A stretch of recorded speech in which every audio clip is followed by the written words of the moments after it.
మన తెలుగు సీరియల్స్‌లో 'గుండె నిండా గుడిగంటలు' సీరియల్‌కి ఎంత మంచి క్రేజ్ ఉందో వేరే చెప్పక్కర్లేదు. చిన్న, పెద్ద తేడా లేకుండా అందరూ కూడా ఈ సీరియల్‌ని ఎంతో ఇష్టపడి చూస్తుంటారు.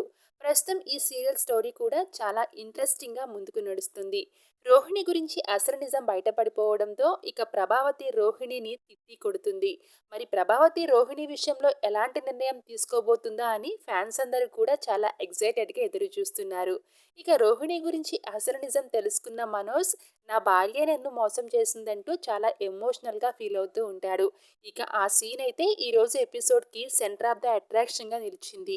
అయితే ఈ సీరియల్లో మీనా పేరుకి ఎంత మంచి గుర్తింపు వచ్చిందో అంతే మంచి క్రేజ్ మనోజ్ రోహిణి పేరుకి ఉందని చెప్పడంలో ఎలాంటి సందేహం లేదు. ప్రస్తుతం మనోజ్ సోషల్ మీడియా వేదికగా ఒక అదిరిపోయే గుడ్ న్యూస్ని షేర్ చేసుకున్నారు. మనోజ్ గుండె నిండా గుడిగంటలు సీరియల్తో పాటుగా స్టార్మాలో నిన్నుకోరి సీరియల్లో కూడా ఎంట్రీ ఇస్తున్నారు. ఆ సీరియల్లో మనోజ్ ఒక సన్యాసి క్యారెక్టర్లో అత్రి సత్యబాబు క్యారెక్టర్తో ఎంట్రీ ఇస్తున్నారు. మనోజ్ ఎంట్రీకి సంబంధించి నిన్నుకోరి సీరియల్ ప్రోమో కూడా ఆల్రెడీ స్టార్మా రిలీజ్ చేశారు. ఇక ఆ ప్రోమోను చూసిన నెటిజన్లు మనోజ్ కంగ్రాచులేషన్స్ తెలియజేస్తూ ఆల్ ది బెస్ట్ అంటూ కామెంట్స్ పెడుతున్నారు. మరి గుండె నిండా గుడిగంటలు సీరియల్లో మనోజ్ క్యారెక్టర్ మీకు ఎలా అనిపిస్తుందో మీ అభిప్రాయాన్ని కామెంట్ సెక్షన్లో షేర్ చేసుకోవడం అసలు మర్చిపోవద్దు. Thank you so much.